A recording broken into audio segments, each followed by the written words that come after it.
Shabbat Shalom, y'all. I hope you're doing well. We're here for our weekend reflection message. We are using the Radiant Sun Oracle and the Dreaming Way Tarot.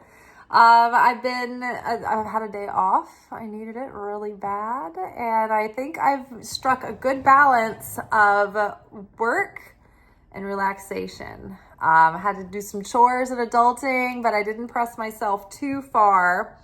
I just ate almonds, so I have almonds in my mouth. So forgive me if I'm orally fixated.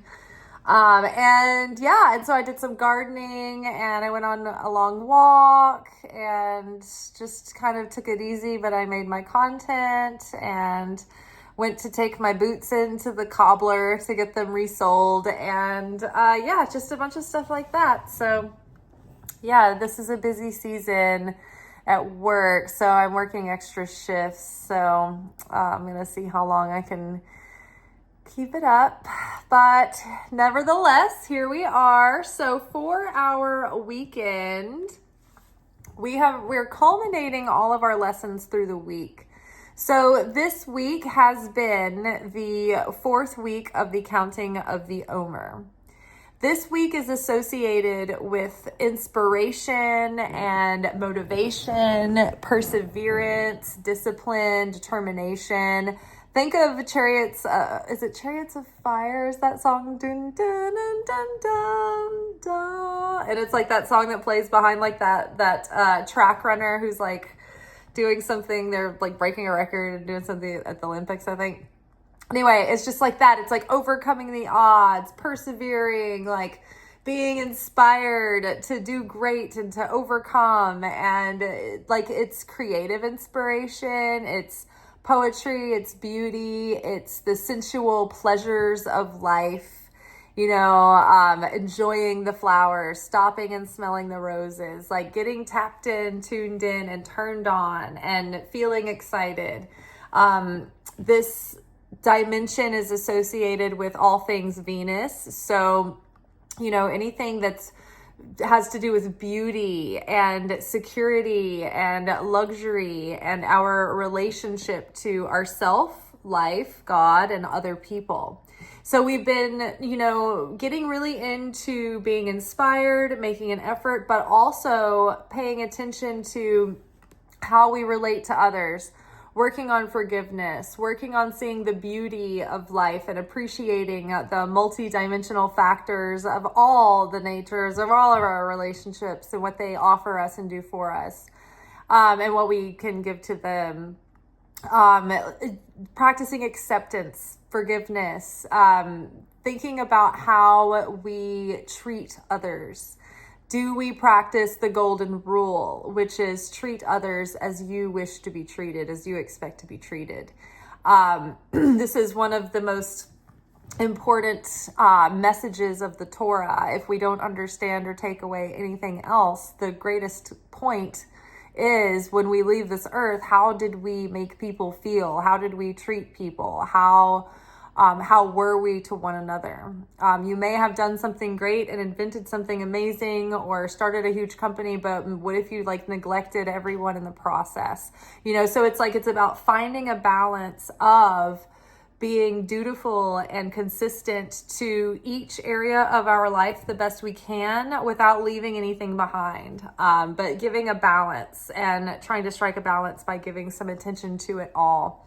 And so that's really the culmination of our reading today. And it's also got a twofold message about Mother's Day as well, which I thought was really interesting too, because of the way that the cards are and the queen character. It's like the mother and the father are here from the cosmos. But I'm going to let you guys listen to the audio and look at the layout, and then we will be right back. All right. I love our twofold weekend message. It beautifully completes this week's efforts to balance our work-play ratio, our excitement, self-control ratio, our perseverance with letting go, acceptance, and determination.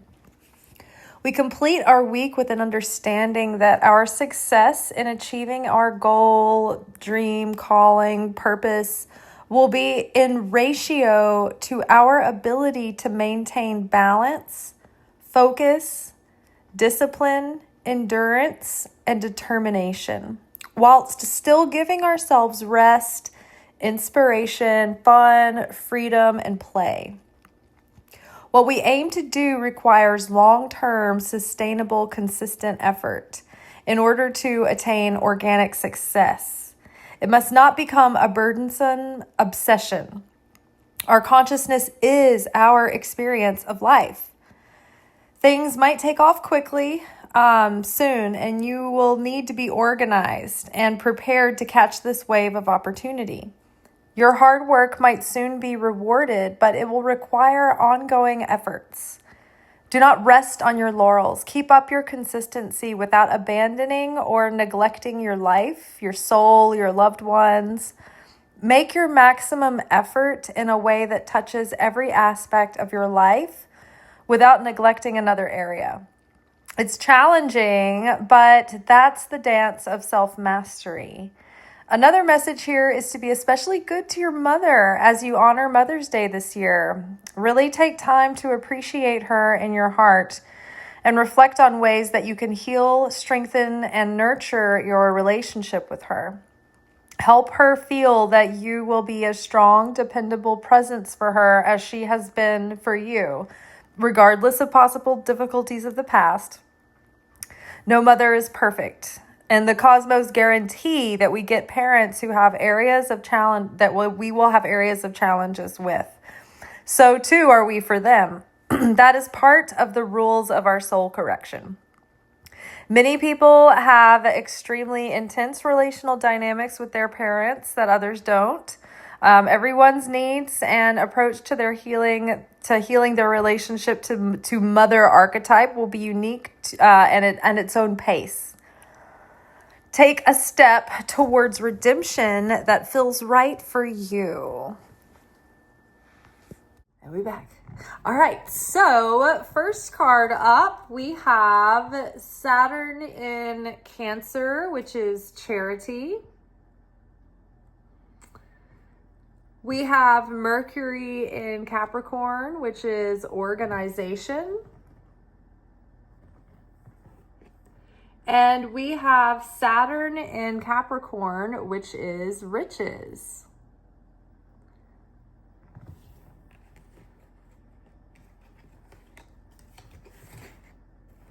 So I noticed that there's a 4 and 2 tens. 4 is like foundational. It's completion. It's a first stage of completion. It's setting a foundation. It's whole, it's wholeness, it's harmonious, it's stable. And then 10 is also completion and overflow. So I think that's really interesting that that's come up too during this reading. Okay, so underneath charity, we have the Queen of Pentacles.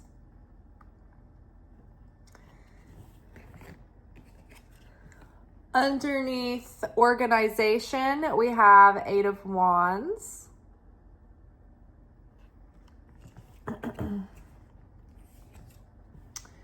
And underneath riches, we have King of Cups. So we'll talk about, we'll just start talking. It'll come out the way it does. Okay, so the charity card here, Saturn in Cancer, describes like a person who's very devoted to their family life growing up, their intimate circle, their family. Like if you have ever known a Cancer, they are so family oriented. They're close-knit people, are their family.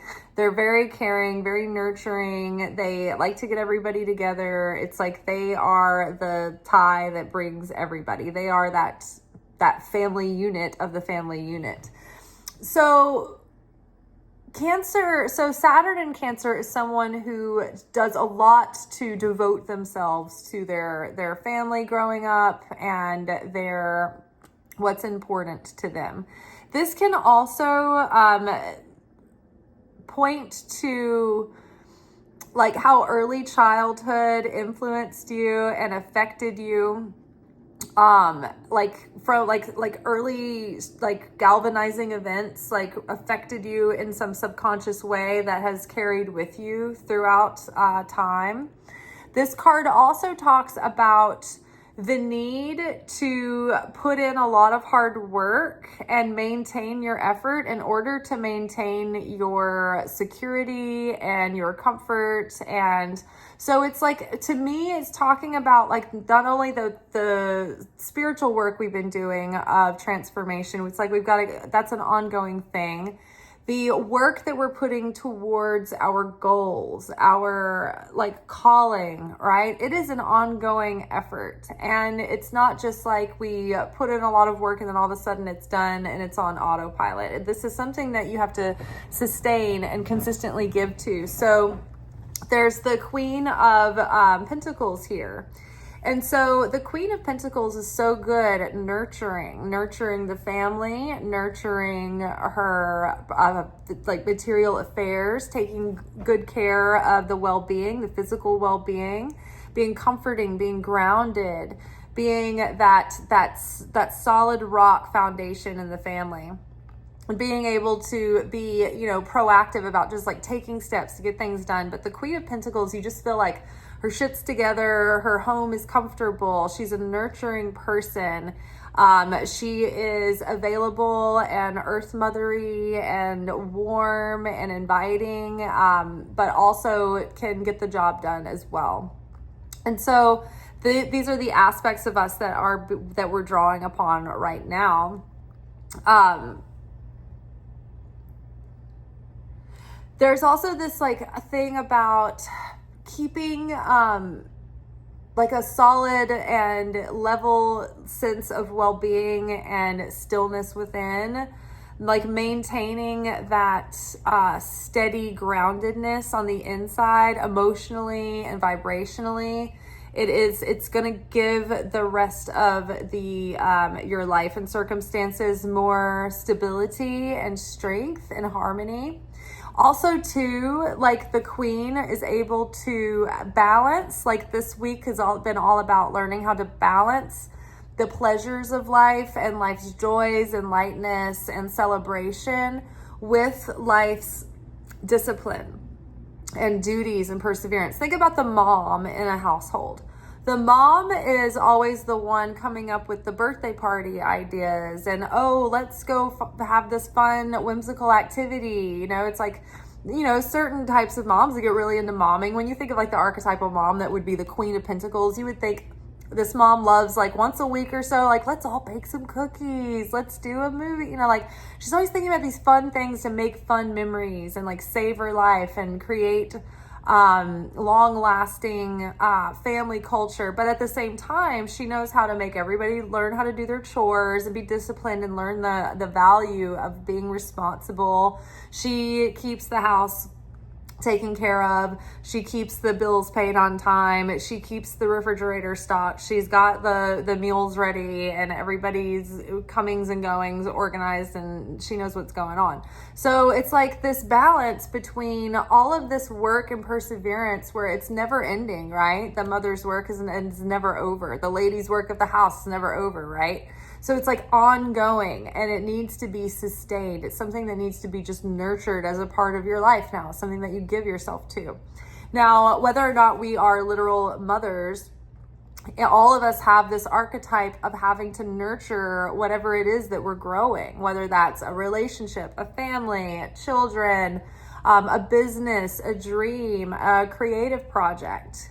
We have to show up to that thing and just understand that it's part of something that we give ourselves to from then on. Consistent, like the mother, it's often thankless, but it's a balance between levity and lightness and play and stability, security, consistency, restriction, routine. Which brings us to organization. Life is going by so fast.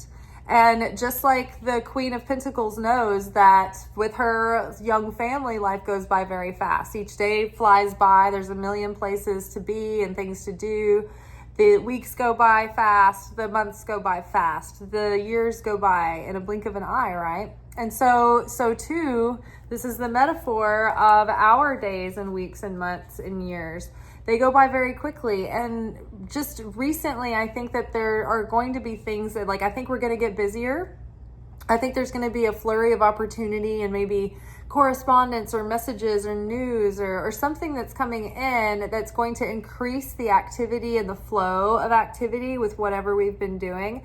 It's going to require us to be focused and organized and diligent and disciplined and structured and follow through and just maintain that focused, consistent effort whilst still having fun, still having a good time. But the Eight of Wands card is about fast communication, lots of communication, messaging back and forth, good busyness, like having to go all over the place, run in a million different directions, having a bunch of gigs, like having a gig with a lot of locations. It's something that's like fast paced, lots of frenetic energy, lots of back and forth communication, news, things progressing quickly. And so that's the point of the energy of this week of the Omer, right? It's Netzach is also connected to the number 8, or is it 7? Actually, it's 7, but 7, the chariot, right? Think about the energy of the chariot. It's like it's a higher octave of this card. It's like, because of your balance, your perseverance, and your discipline, you're now gaining a lot of momentum and recognition and elevation. So very good. Just keep up your efforts in all of the quadrants of your life.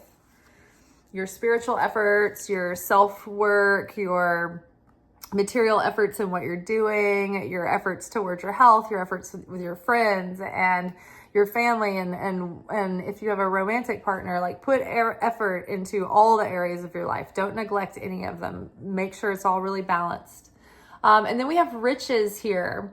So this is Saturn in Capricorn. This card talks about late life success, like long-term work that actually culminates in great success that pays off in the end. But it warns not to be so driven and determined to have this material wealth that you'll do anything at all costs, because then you will sacrifice. You'll just keep working and working and working like a workaholic, and life will go by fast and you'll miss it, right? You won't be like the Queen of Pentacles who got to be there for the whole thing. You'll miss out. You'll be like the King of Cups, the dad who was at work and missed the birthday party or whatever. So it's balance, right? And so the riches card, it talks about us doing things like being sincere in our efforts, being consistent, being true to ourselves, being consistent and reliable and earnest with ourselves in the way that we show up, and because when we are consistent with ourselves and we take ourselves seriously and we honor ourselves and we love ourselves, then life starts to show us consistency and abundance and blessing. And then all of a sudden, the way that other people react to us and approach us is with a lot more of the same thing. It's like they respect our time, they see our value. Like it just changes the way that we are receiving life when we can show ourselves the kind of love that we want from others first. And that means showing up, doing what we say we're going to do for ourselves, being dependable, being trustworthy, like being a person of our word to ourselves, right? And not abandoning ourselves, not telling ourselves like little white lies, like, oh yeah, I'll be there, I'll do that, I'll do this, overcommitting to ourselves, like being honest, being dependable. Also just being fully connected with your inner driving why, that you feel led or called or excited or inspired to do something in the first place. And so just keeping your heart in it. Stay focused on the right thing so that your heart stays alive and full of feeling. The King of Cups is not like very showy on the surface. He's a very grounded individual. He has mastered the emotions so that he's comfortable with his emotions. He's not one that stuffs them down or avoids them or gets hysterical about them either way. He's just kind of appears stoic because he's like, it's like still waters run deep. He takes into account, he considers things deeply because he's consistent and dependable. He knows that when he commits himself, he is committed, he's devoted. Like he lets his yes be yes and his no be no. So you can trust the King of Cups, or at least trust what the King of Cups is telling you or presenting about himself. So I feel like there was something I wanted to say about the King of Cups and the Riches card that I'm missing, that I can't remember. I'm just going to let it sit for a second. I'm going to look at the cards. Organization. The Riches.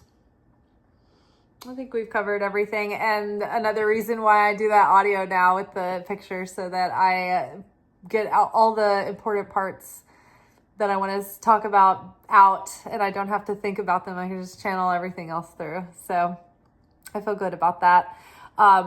Be consistent, working towards what you want to do in a sustainable way, and giving yourself to it in devotion, and not really looking over your shoulder waiting for it to return back to you, but staying inspired with it and putting your heart and soul into it and keeping that in it. And that's what's going to get that magnetism, right? That's what's going to keep that inspiration going. Whilst at the same time showing up to this thing like you're a robot, like you're just, they turn you on, you're automated, you clock in, I show up, I'm going to do this thing. This is my vocation. I'm automatically doing this regardless, and I'm not emotional about it, right? So we can have the emotions of being excited and feeling a light, but our moodiness and our blah and our malaise does not affect whether or not we come to work for our creativity or for our calling or for those things like that. It's just like we're there, automated self. Don't ask. There's no choice. There's no mood. It's just like show up. Like Stephen Pressfield and talks about in one of his books, he talks about the amateur only shows up when they're inspired, but the pro shows up every day, no matter what, even if they're just looking at that blank screen for like an hour. They're sitting there. Something will come through. All right, y'all, that is all for tonight. I am gonna wind down and start doing get my cheese course going. So excited. I've been like playing with flowers. Now I'm going to have some good cheese, right? This week is my, my nights off whenever I'm in. I like to enjoy cheese like very slowly for a while with a glass or two of wine. And so I've been getting into trying the different blue cheeses. And I have to say that the Maytag blue is very dense, very creamy. It has that sort of like pungence, but with like a little bit of an aromatic fruitiness to it. And like light ribbons of penicillin. So texturally, it still has those crystals of the blue. But yeah, I've been enjoying that. That's a good one. Highly recommend. All right. Ciao.